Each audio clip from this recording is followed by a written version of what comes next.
Il a osé défier tout ce que la science disait impossible. Il a affirmé « la conscience continue après la mort ». Et quelques jours plus tard, il a été retrouvé, mort. Vous êtes sur le point d'entendre une histoire qui a été enterrée, oubliée, peut-être volontairement réduite au silence. Ce qu'il a découvert était considéré comme trop dangereux pour être révélé. Mais maintenant, tout remonte à la surface. Et si la mort n'était pas la fin?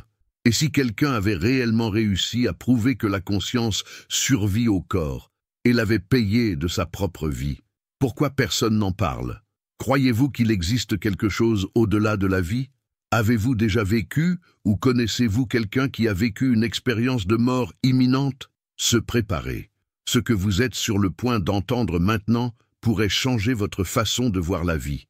Et ce qui vient ensuite. Son nom était le docteur Jonathan Reisman, un neuroscientifique de renommée internationale avec plus de 20 ans d'expérience universitaire. Doctorat de l'Université d'Oxford, collaborateur de centres de recherche aux États-Unis, en Allemagne et au Japon. Auteur d'articles publiés dans les revues scientifiques les plus prestigieuses au monde, telles que Nature et Science. Il n'était pas n'importe qui. Il était une référence en neurosciences de la conscience, un spécialiste des états altérés du cerveau et un professeur invité dans des universités renommées.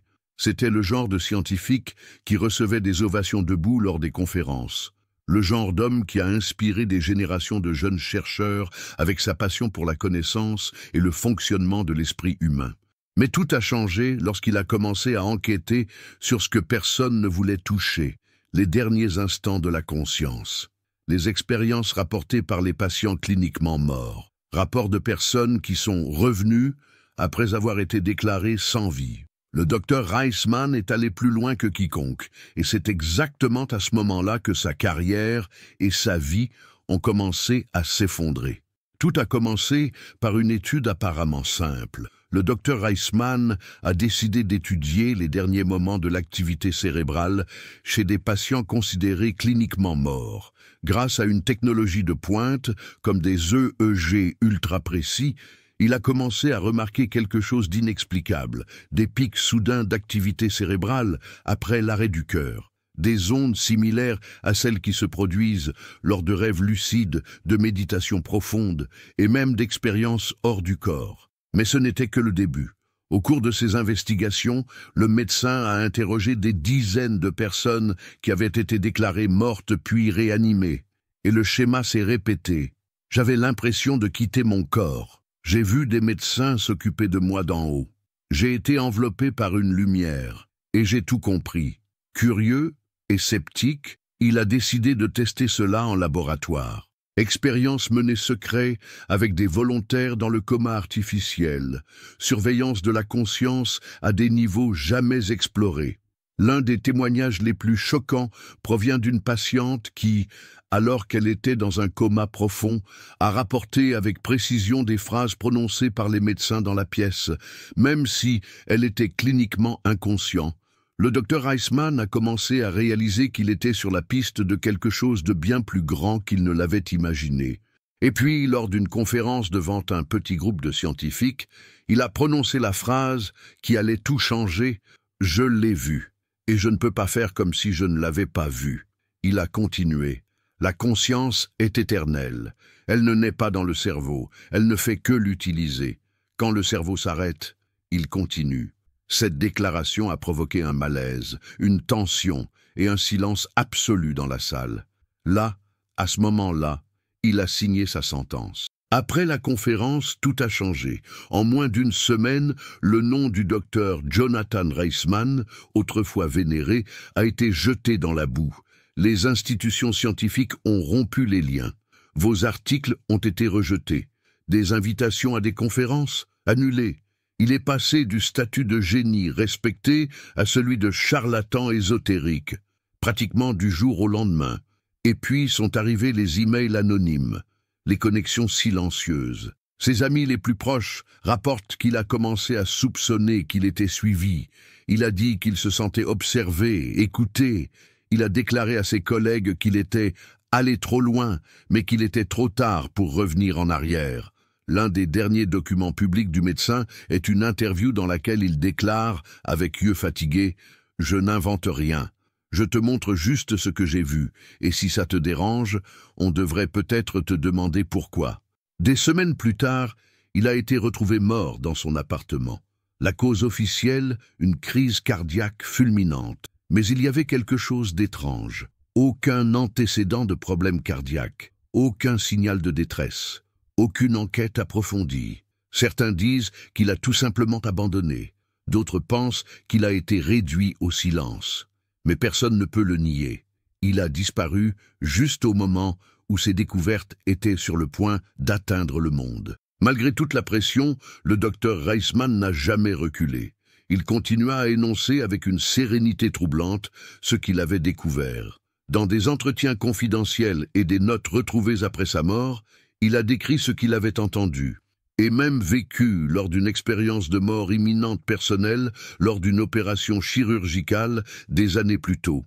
La première sensation est celle de la paix, un silence absolu, mais vivant, comme si le temps s'était arrêté et que tout prenait sens. Il y a une lumière, pas une lumière ordinaire, c'est comme une présence, elle vous reconnaît, et vous avez l'impression d'être rentré chez vous. Certains patients ont rapporté avoir rencontré des proches décédés.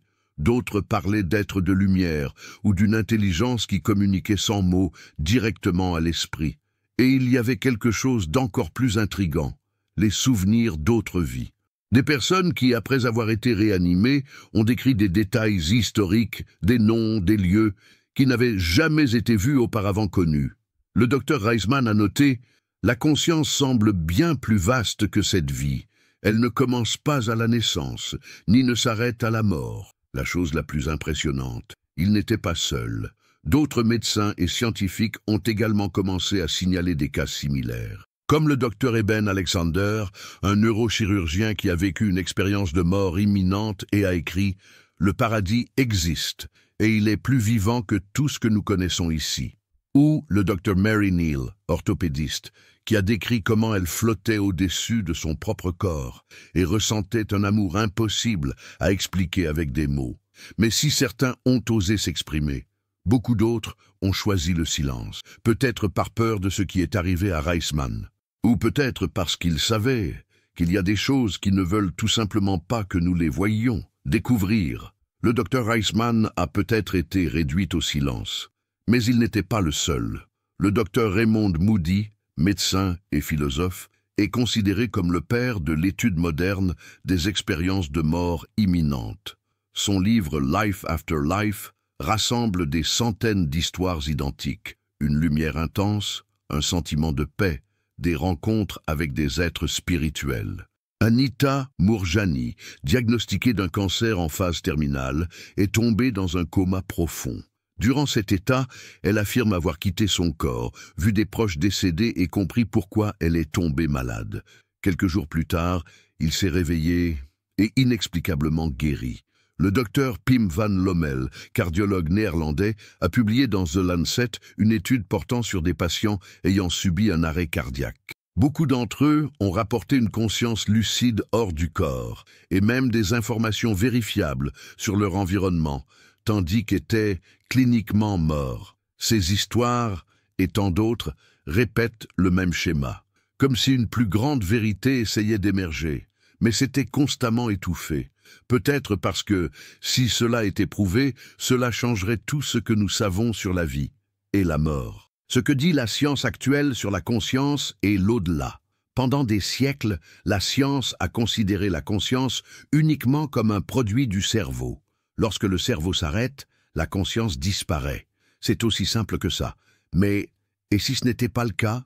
Des recherches récentes en neurosciences et en physique quantique soulèvent une possibilité inquiétante. Le cerveau ne serait pas le créateur de la conscience, mais plutôt un récepteur. Comme une radio qui capte un signal venant d'ailleurs. Cette idée expliquerait pourquoi tant de personnes rapportent des expériences lucides, même après la mort clinique. Des études avec des électroencéphalogrammes, EEG, montrent un phénomène surprenant. Certains patients, quelques secondes après l'arrêt du cœur, ressentent des pics d'une activité cérébrale intense, comme si l'esprit était plus actif au même moment précis, moment où il devrait s'éteindre. Ce paradoxe est devenu connu sous le nom de « dernier souffle conscient », et cela intrigue encore aujourd'hui les scientifiques. De plus, les physiciens théoriciens explorent le concept selon lequel la conscience pourrait être liée au champ quantique, c'est-à-dire non limité au corps physique, mais faisant partie d'une réalité plus large, peut-être multidimensionnelle. Tout cela n'en est qu'à ses débuts. Mais une chose est sûre, la science commence lentement à comprendre que la mort n'est peut-être pas la fin, mais juste un passage. S'il avait raison, si la conscience continue réellement au-delà de la mort, comment cela changeait-il votre vie? Vivons-nous dans la peur de quelque chose qui n'a jamais vraiment été la fin? Et si la plus grande erreur de l'humanité était de croire que tout s'arrête avec le dernier souffle? Et si la mort n'était qu'un changement d'état, comme se réveiller d'un rêve? Peut-être que le docteur Reisman n'a pas été victime de sa découverte. Peut-être qu'il a juste traversé en premier. Et maintenant, voir tout depuis un autre plan, regarder en silence, en attendant que le monde comprenne enfin.